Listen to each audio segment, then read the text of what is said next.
Hey everybody, thank you for joining in for my second book chat just because I have so many author friends and I love them and I love to read and I love to write and I want to share that joy with everyone. My name is Melody McAllister. For those of you who are just joining in for the first time, I am also an author. I have written the book called The I'm Sorry Story with the illustrative Rhiannon Longoria. We are educators and so are the two authors that are joining us today. They are both author, educators, and speakers. They travel all over and share their messages. So let me bring them on. The first author that I bring on today is also one of my very good friends. Hello, Mandy. Hi, how's it going? I feel like we've never done this before. This is so new and unusual. It is. It's so very new and unusual. Tell us you could see us every Monday and Thursday at 11 a.m. CST doing the same thing. Just saying. Except we don't always talk about books on the Mandy and Melody show. That is true. We don't. We don't. Nor do we have Dave on. We just make fun of him behind his back and hope that he listens to it later. No. Okay, I make fun of him behind his back. It's just you just introduced him. We're going to bring Dave on too. I'm sitting here hearing everything you're saying, let me on the screen. I got words to say. You guys are awesome. And so I'm live streaming in from Alaska. Mandy, where are you coming from? I am in Wisconsin, which is actually colder than Alaska most of the time. Actually, we're all in cold places.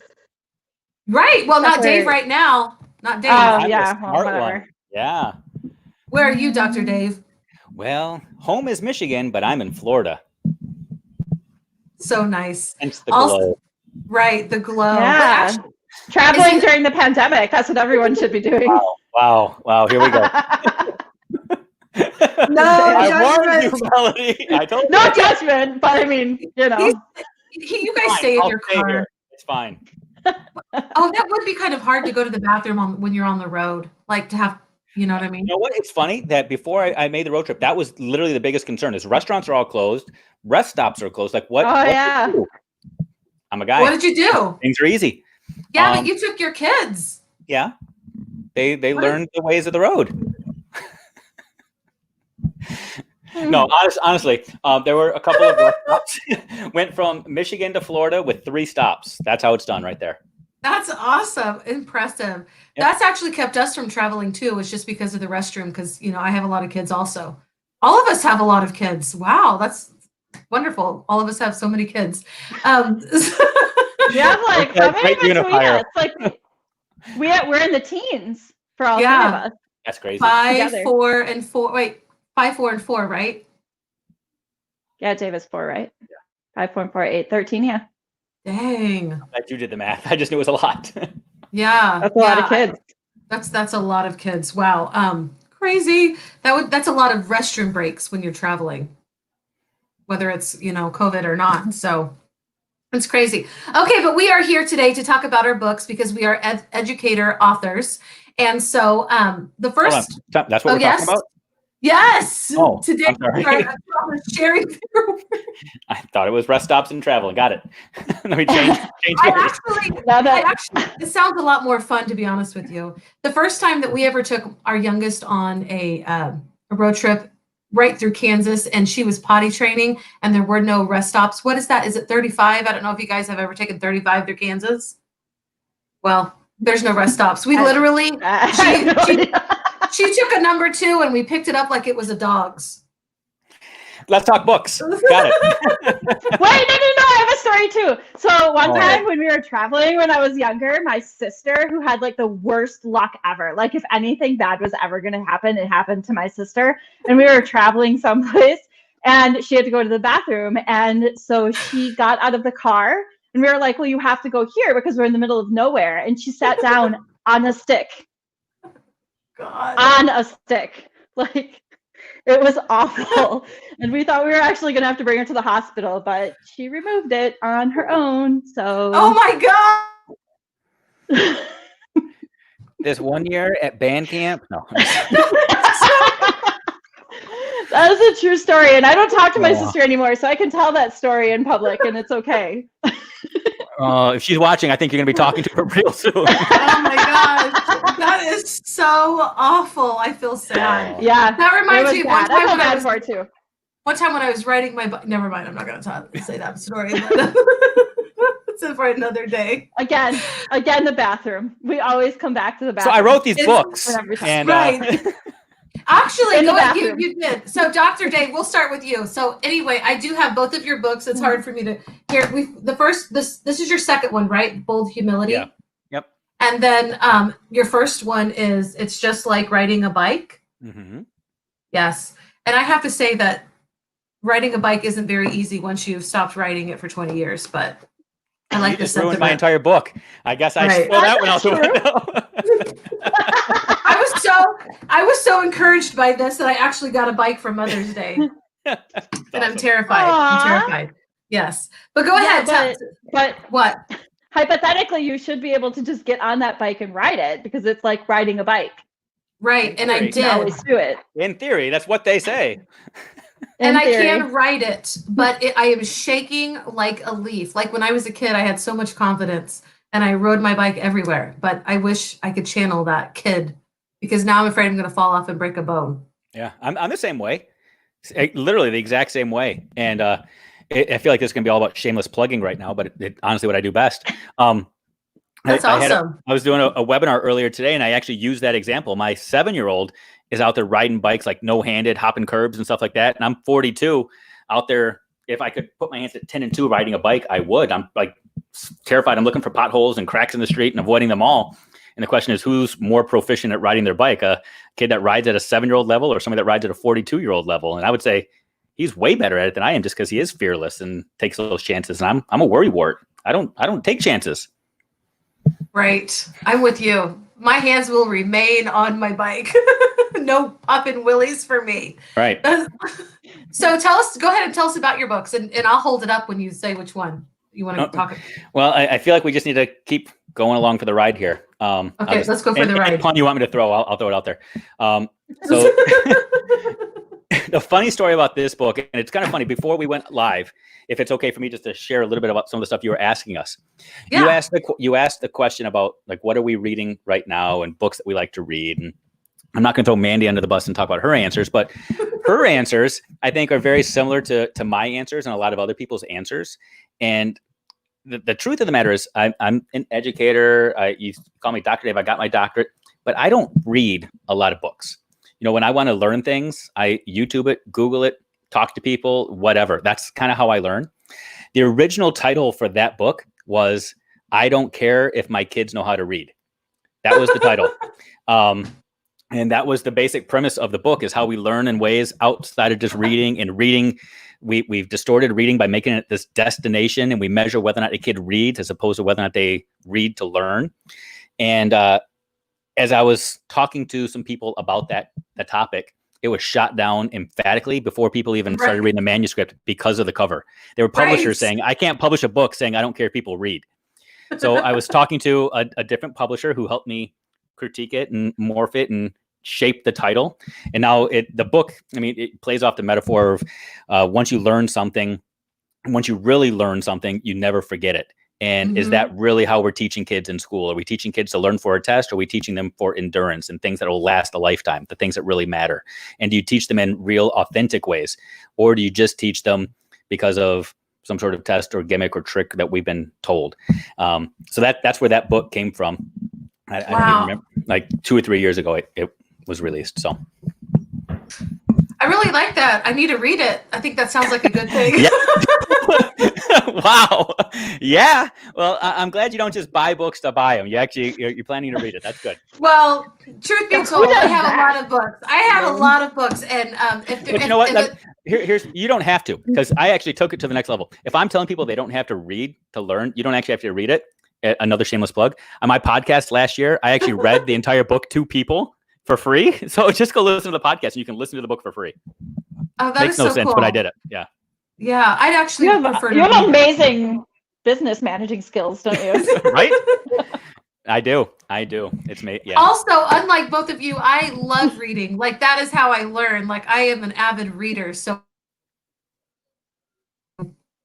I actually will read all of your books. So, at least, I liked ordering it from you because you signed it. And I have a collection now of signed books. I am kind of like that. Like I do like that. So cool. So let's go to Mandy and then we'll come back to you about your other book. Yeah, Mandy, what about your first book? So my first book is The Fire Within, and it is about educator mental health and adversity. And it had, of course, Melody wrote chapter 4. She was one of the contributors, and that's how Melody and I know each other the best.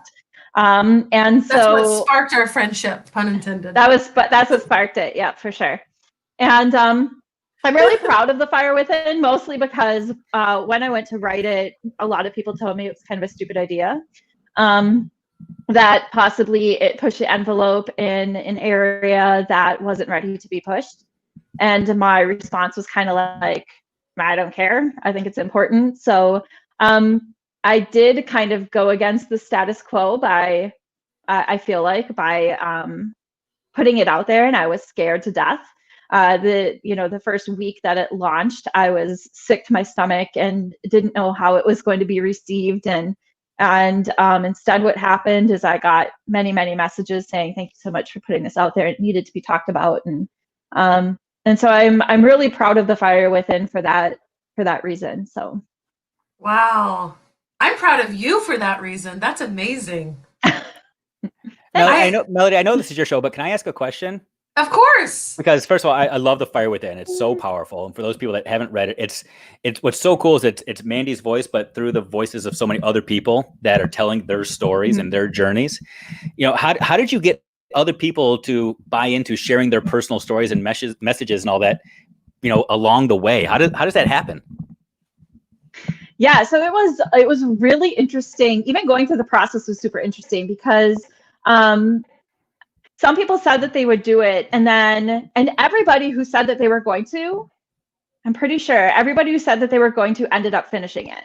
But there were a few people throughout the course of the book that got into their story and messaged me and would say, I'm like rocking in a corner crying because I'm writing out the story and I can't, I'm struggling writing it. I don't know if I can go any further with this. And so I didn't know what to tell them because I'm not a counselor. This is always the thing that people miss. People think, oh, she talks about this stuff. I'm not a counselor. I only talk about it from the standpoint of my own experiences and things that I know have worked for me. And so when other people say, help me, I'm kind of like, I'm not a professional. I can't help you. I can only tell you what I know for myself. And so I reached out to my friend Kevin Honeycutt, who was actually a huge supporter of the book from the beginning and was really one of the catalysts for who pushed me into doing it, even though people were telling me not to. And partly because he has a very personal book out himself and had gone through the process of writing that. And so he told me, have them write it anyway. And when they're done, have them crumple it up, have it write everything they could, crumple it up, light it on fire, get rid of it, throw it in a lake, whatever you have to do, get rid of it, and then start over again and write it the way you want it in the book. And for everybody who was really struggling, we even had one person who had to go back into counseling as they were writing through their story. And for every single person that was struggling, they said to me, writing out the story and going through that process was one of the most cathartic things I've ever done, bar none. And so I think that's another, there's so many reasons I'm proud of The Fire Within, but that's another reason is because through the course of the book, there were several contributors who were able to come a long way in their own healing because they went through the process. You don't know this, but so when it came out, I was on vacation. It was the first time that we were on a family vacation where we didn't actually go see family. We went with our own family and we did something that we just wanted to do with us. And so I was so bummed because I was not home and the book was waiting for me. And I was feeling what is that, FOMO? And and so when we got home, I was so excited. I was reading it and I finished it. And then it was literally 2 days later, my husband was in the hospital and we were staring at emergency open heart surgery, quadruple bypass, actually. And I remember thinking, I had just read my story over along with everybody else's story. And I remember thinking it was the hardest time in my life, but I thought nothing compares to what is happening right now. Like I almost felt like an imposter because I had already gone through quite a bit. And now I was staring at the biggest thing, and I will have to say that whole process was a lot more intricate and healing than the others, but it was kind of a catalyst to make sure that I was always looking at the book. I was still really proud of being in the book, but it was just like, I'm going to have to come out of this. Like, I can't just, it just meant a lot is what I'm trying to say. I'm kind of going in circles and I don't mean that, but it was pretty crazy how it was actually a catalyst for me to keep moving forward through everything. And I had looked at, and I remember reading my story and thinking, I made it through that. And I didn't think I could. I'm going to make it through this just one step ahead at a time. And it was horrible the whole time, but it was, we made it through and now we're in Alaska. So, so yeah, that's what happens. Yes, you moved to Alaska. That's what happens. You end up in Alaska. People are going, shoot, I don't want to do that. Yeah, don't. But it is very safe here. All right, going back to Dr. Dave's book. Okay, so your second book is Bold Humility, and this just came out as I was getting to know you last summer, I believe. Correct? I want to say October or August of 2018. Okay. So a year or so ago. Yeah, just about a year and a half ago. Oh, okay. Yeah. And, so tell us about this. It's interesting. As Mandy was talking, I was making some connections, and she made the statement that when Fire Within came out, that people were starting to look at her like she is an expert on things. And I fell into that trap with Bold Humility as well, because Bold Humility was honestly, it was a therapeutic book for me as well. It's a book designed for leaders, school leaders, or any kind of leaders. But it's really written through the lens of all the mistakes I've made and the missteps that I've taken, and how for so long I struggled with being that leader who wasn't always the most humble, who wasn't always the most vulnerable, the guy who lived with two different lives and two different facades, was constantly switching his hat to say, which audience am I trying to please, and trying to be the guy with all the answers, who wanted everybody to ask him all the questions, when in reality, I very rarely knew the answers to any of the questions, but I would play the game. So the book kind of unfolded as I was going through some stuff. We'll just put it that way. And I was starting to realize that I didn't have to have all the answers anymore, that it was okay to be vulnerable and to be humble. And honestly, being humble oftentimes shows a lot more strength than being proud. And so the book kind of talks through how I've worked through trying to get people to weigh in as opposed to trying to always get them to buy in, how I work hard to listen to other people's voices as opposed to my own. And it's funny that when that book came out, it really amplified and started my journey with Accelerant. Because even when the book was released, I mean, I was still going through a lot, and I'm still going through a lot right now. And as people started to then look to me as though I had the answers, I was forced to start playing the game again. And it opened up a lot of things that I thought I was healing from. As the book came out, and then people start to look to me like I have answers, or I'm some sort of expert again. And in the book, I'm trying to tell people I'm not the expert. So I'm trying to figure out what kind of dance do I do. And sitting down and talking to people on podcasts or being interviewed, and people ask me questions. There's nothing in this world that triggers me more than having to say, I don't know to something. It is an absolute trigger for me. And so when people ask me questions and I truly don't know the answer, to be on a public stage and have people ask me a question that I have to say, I don't know to, I mean, it is the hardest thing ever. So this book it kind of parallels my own journey and my own walk as a leader, as a person, personally and professionally. Wow. That is really cool. And that takes a very humble spirit to share. I do. I did start reading it. I'm on page. Wait, are you gonna read 20. it on your podcast? Oh my gosh. I'm on page 24. I have a bookmark in it. I started reading it when I went to Vegas for my birthday, I think. So it's been a while. Hey, Tisha Norton is joining us. Hey, so glad. And my friend Janet Tisha. too. Yeah. I think it is hard to say, I don't know. I think a lot of us go through that. Not everybody, but a lot of us go through that. I know that to be the person that I am, who I am today, I had to go through a humbling process myself. And It's funny because my mom always prayed that I would be humbled. And she would always tell me that. And I'm just like, what does that even mean as a young person? And then when I was actually humbled, I was like, okay, well, it happened. And now, you know, it's a good thing. Being humble is definitely, when you have strong personalities and outgoing personalities, it's hard. Go ahead. What were you going to say, Mandy? Well, I think some of what's interesting about being humble is like when people use that, oftentimes in order to appear as being humble, we err on the side of self-deprecating. And that's like a interesting line to try to walk as well, because like in order for me, and I do this a lot and I'm trying to get better at it because I know it's not right, but in order for me to not seem like I think too highly of myself, I will be self-deprecating in order to bring me down.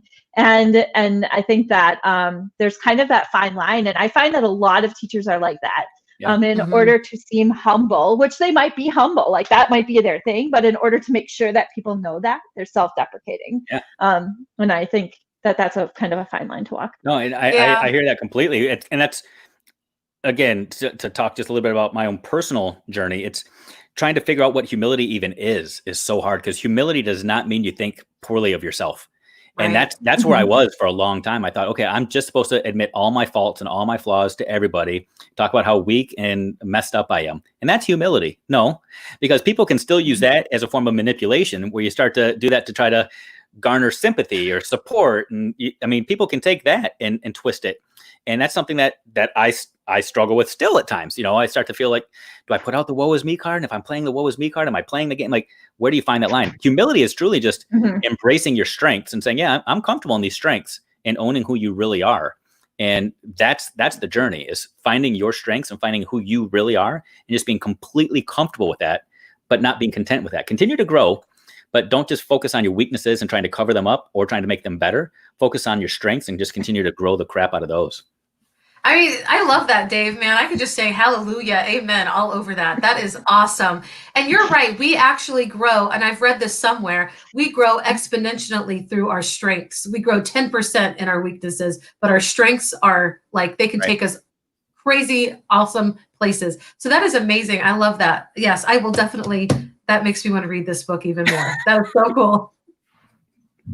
That's really cool. And Mandy, yes, I am so self-deprecating. I have a friend in my life, and I'm not going to say her name, but she tells me about that, you know, all the time. So I need to work on that. All right. And Mandy, your second book, do you have the copy right there? Because I do have the book and I have read it.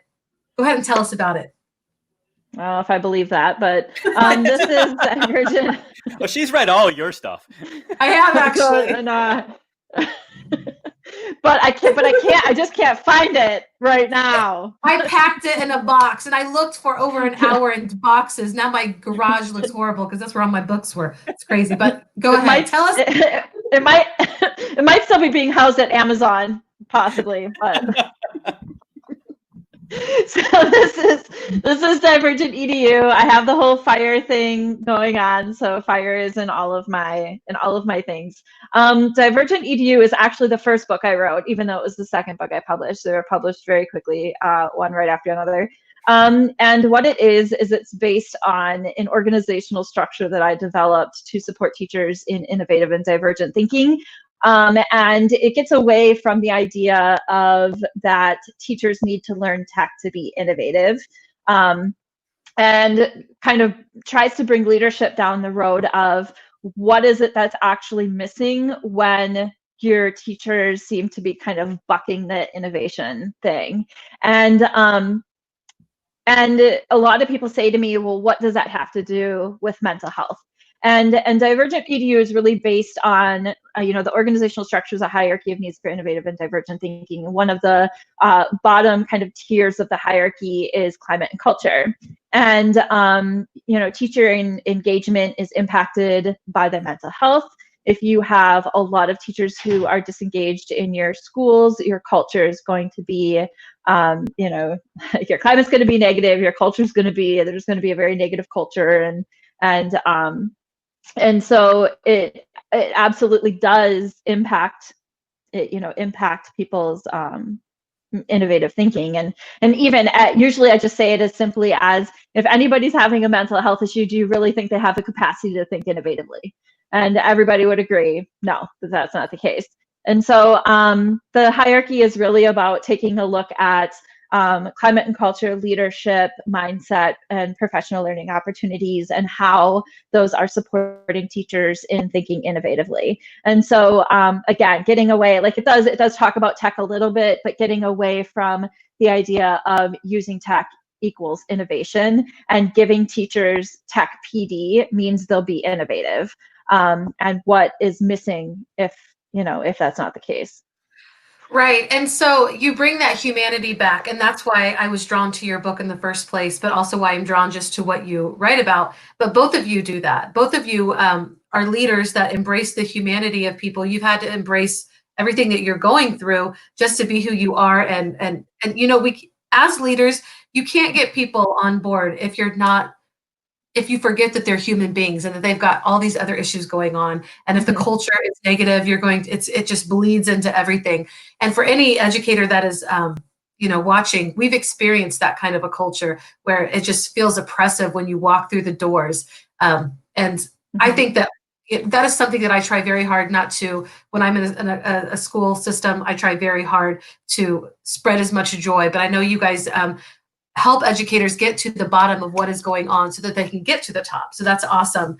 And yes. And before we go, we've already gone way longer than I thought we would. Did you know who you were having on? Right. No, I love it. Dave likes to talk about himself a lot, so it was going to be a while. Whatever, y'all. But you guys you guys have a lot in common. You also have another book coming out, both of you do, with EduMatch Publishing. We are all EduMatch Publishing family, by the way. So who wants to go first? I don't care who goes first, and tell us about your third book coming out. Well, my book's a long ways out still. So no, just kidding. Do you want me to go first, or Mandy? Yours is coming out in 3 days or something, right? Yep, go ahead. No, you go. You go. I'll close it up. No, I'm just kidding. Let me go, because then I'll let you wrap it up, because yours is gonna be hot off the presses, and I'm super excited about it. So my next one, it's kind of interesting because as Mandy was just talking, again, I'm making connections, and I thought it was super interesting that Divergent EDU, she said that people come back to her and say, but what does this have to do with mental health? As though she's only allowed to talk about mental health for some reason, right. which is interesting, because that's this niche, and people equate Mandy Froehlich with talking about mental health, but it's weird that you have to connect those dots for people at times, that everything, whatever, but that's a whole nother story. I say that because this next book that I have coming out, it's not a leadership book, and it's not about reading, and it's not about riding a bike. It's about assessment, which what does that have to do with anything? If LaVonna Roth were listening to this right now, she'd say, Dave, pick your lane. You're trying to be a jack of all trades, but I'm not. I mean, it falls in line with everything else that I talk about. The premise of the book, of the full working title, who knows what it'll be like when it comes out in September, but the working title that drives everything in it is making assessment work for educators who hate data but love kids. And the premise is breaking out of that mold, breaking out of that box that we live in, and quit playing the game of school just for playing the game of school, and making things relatable, and making them actionable, making them so that they make sense, both to teachers, to students, to parents. We spend so much time right now in education talking about things just to talk about things, just to make ourselves seem smart, just to truly to play the game of school, as opposed to truly preparing kids for life. So the book just gives lots of practical tips, analogies, stuff to just start the conversation about, are we really doing things the way that best serves kids in regards to assessment and instruction? Gosh, Dave, I think you nailed it, and you got cut through the bull really fast. Now that this pandemic has changed everything education-wise, what are the things that we threw out immediately that we knew were not helping kids? Yep. And then what are the things that we have to fully embrace and make sure that we infuse in our classrooms when we go back? I mean, yeah. We keep talking about the evergreen content. What's the evergreen stuff that no matter the season will last? And that's hopefully what this is. Right. And that is a conversation. Sorry, there was that tweet that went out right as the pandemic started that said something like, it was by a teacher, and she said something to the effect of, we have been asking to teach, we didn't have to teach to a test. Now we have the opportunity to do it. do it, you Right. know, and that kind of idea of like this, it might not be exactly what we were asking for, but we can make of it kind of what we want. And we have the opportunity to teach, like we're not teaching to a test. And I thought that that was really a fantastic look at what was actually happening right now, and that we don't have to teach to the tests. Not that this is the best, you know, virtual learning is the best way to learn, but that idea of Right. the assessment being the be all end all. Yeah. And, you know, just to expand on it a little bit more, I don't want people to walk away thinking I'm saying don't test either. Honestly, I almost take the opposite approach to that. I'm a believer that the only reason the students come in and test our kids is because we failed at it ourselves, because we didn't make the necessary adjustments. We weren't transparent with results. We didn't really accurately know where our kids were. So other people stepped in and said, okay, if you're not going to do it, we'll do it for you. And now we're kind of trapped and we can't get out of it.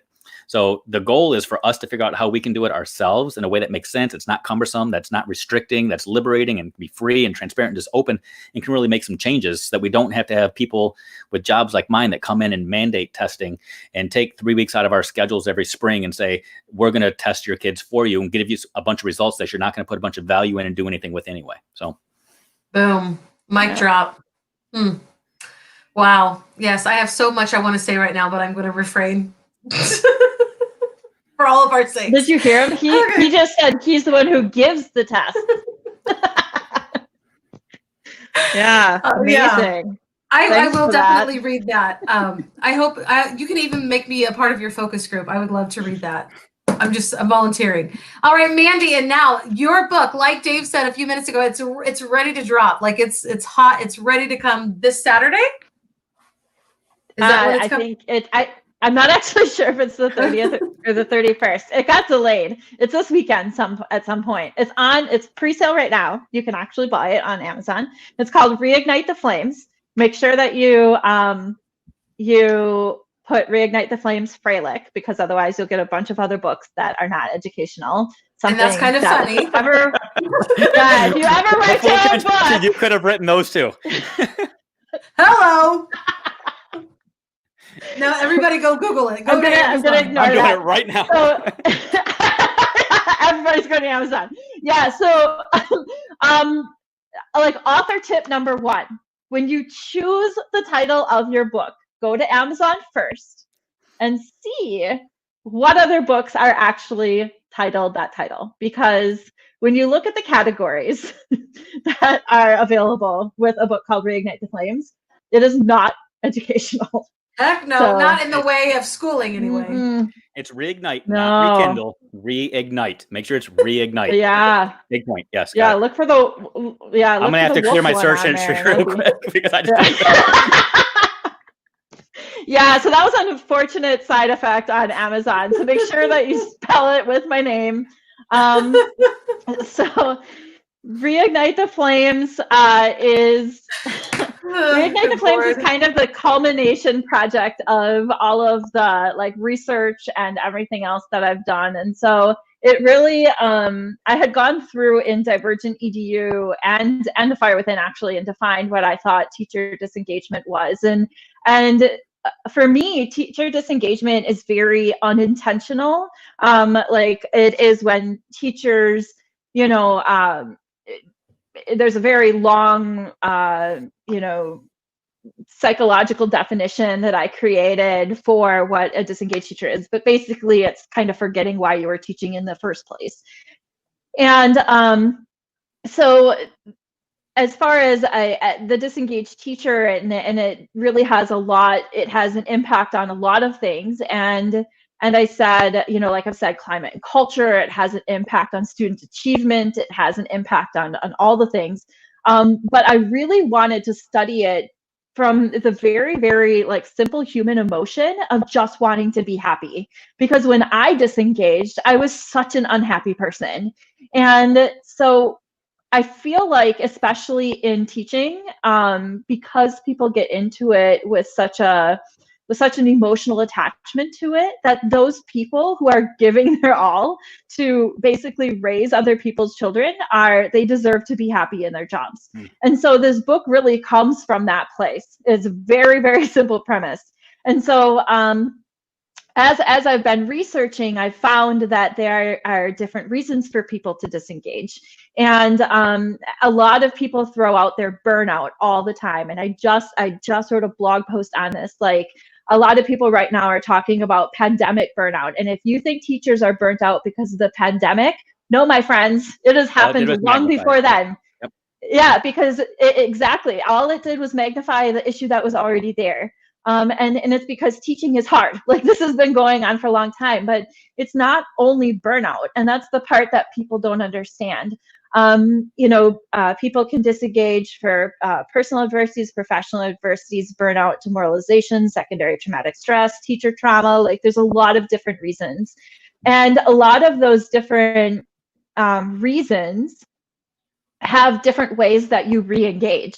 And so, like, if we're continuously telling people you're burnt out, you're burnt out, you're burnt out, and the general kind of way that you address burnout is to pull back from education, and everybody's pulling back, they may not be fixing an area, for example, like demoralization, where actually it's you figure out who you are as who you identify as a teacher, or how you identify as a teacher, and what is really your passion area. And so for demoralization, you actually kind of dive in further to education, what your passion area is. But if we're telling you you're burnt out, you're going to pull away, which isn't going to fix the issue. And so that's part of the reason that I've really kind of dove deeper in and started writing about this, because I'm afraid that there are a lot of people who are getting misinformation from just the fact that everyone kind of generalizes burnout. And so it defines all of those things. And then it talks about teacher trauma and the impact of school shooting drills, for example. It talks about what I did to reconnect when I reconnected, and kind of brings people through, like, the brain and body, and how the brain and body react to certain stimuli that might cause you to be stressed. It talks about how chronic stress impacts your body and can, if you're not taking care of yourself and practicing self-care. So it kind of talks about all of those things under one cover. And I had the chance to preview this thing, and I can tell you it is legit. And I was just looking when she was talking, I saw this article come through today that said 1 out of 5 teachers in America might not return this fall, which I know goes hand in hand with what you were just saying. That's 600,000 people that need to buy your book this weekend before they make a life-changing decision. So your book better be number 1 next week, because there are 600,000 people that are saying they're feeling this pressure right now. They're feeling this disengagement, and they're looking for an answer. And the answer doesn't have to be walking away. So. Right. Agreed. And for some people, it might, like, there are a lot of answers to what's going on right now, and it really has to come down to what it is that works for you. But the first part of that is figuring out the root of the issue. Yep. And that is where people, like, we do a really good job of skirting the root of issues in education. We don't find what's actually going on. A child has poor behavior in the classroom, so we take them out and put them in detention instead of figuring out what's really happening, or teaching, just, there's so many different, it's not just education, it's in life examples. It's in life. We do that. So sure. And so part of the reasoning for the book is really about teaching people how to reflect. How do you figure out the root of an issue?